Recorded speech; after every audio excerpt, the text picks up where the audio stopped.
मैं इस घर में सुकून से बैठ भी सकता हूँ कि नहीं? नहीं।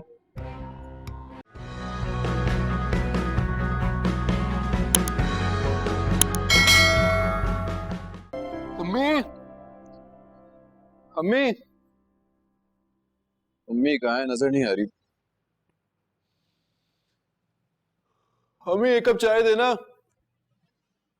जरा आंखें खोल के देखो ना तो नजर आएगी माँ। और ये कोई तरीका नहीं है माँ से चाय मांगने का, ये क्या बदतमीजी है। अब बीवी आ गई है तुम्हारी, उसे बुलाओ ना चाय बना के दे तुम्हें, हम भी देखें अमीरजादी कोई काम करना जानती भी है कि नहीं। हमजा बेटा, ये कोई वक्त है तुम्हारे सो के उठने का?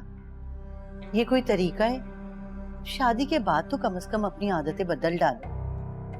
वो देखो कब सुबह सवेरे उठ जाती है रमशा, अकेली घर में इधर उधर फिरती रहती है, बोर होती है। तुम उसका साथ दिया करो, उठा करो, कोई बाहर निकलो, घूमो फिरो। अभी शादी को दिन ही कितने हुए, यही तो वक्त है साथ गुजारने का, एक दूसरे को समझने का। अम्मी, मैं ना कमरे में जाता हूँ तो वो रोना शुरू कर देती है, बाहर आता हूँ आप उसकी जुबान बोलना शुरू कर देती है। मैं इस घर में सुकून से बैठ भी सकता हूँ कि नहीं? नहीं, नहीं बैठ सकते। तो होश में आ जाओ, कब तक अपनी बीवी के चरणों में बैठे रहोगे? दुकान का हाल देखो जाके, दुकान के ताले पे जंग चढ़ गया होगा, गर्द बैठी होगी, जम गई होगी। जाओ जाके दुकान खोलो और जाओ ना अपने करोड़ोंपति ससुर की तिजोरी पे हाथ साफ करो। हमें भी कुछ पता चले, किसी अमीर बहू को ब्याह के लाए हैं हम। अब्बू, आपको इसके अलावा कोई और बात आती है कि नहीं? नहीं। क्या चाहते हैं आप कि मैं मामू के सामने कशकोल लेके खड़ा हो जाऊं? इस घर में ना बंदा चाय भी सुकून से नहीं पी सकता।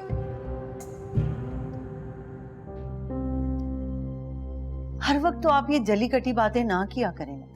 कुछ दिन तो घर में सुकून रहने दें। हम बहू पे आके लाए हैं, घर का माहौल कुछ तो खुशगवार रहने दें, सुकून से रहने दें सबको। सही कह रही हो, इस घर का सुकून मेरी वजह से ही तो तबाह हुआ है।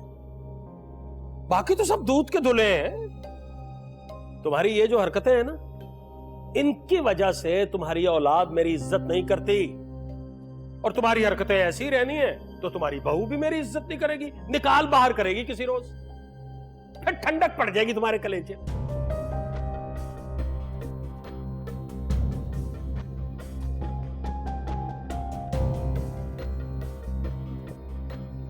न सलाम न दुआ, अम्मी चाय दे दे। बदतमीज लोग। अस्सलामुअलैकुम, मुझे कहते हैं जी हिरा मानी। सब्सक्राइब करें यूट्यूब चैनल अगर आप ARY के ड्रामे देखना चाहते हैं, और अपना बहुत ख्याल रखिएगा। Thank you.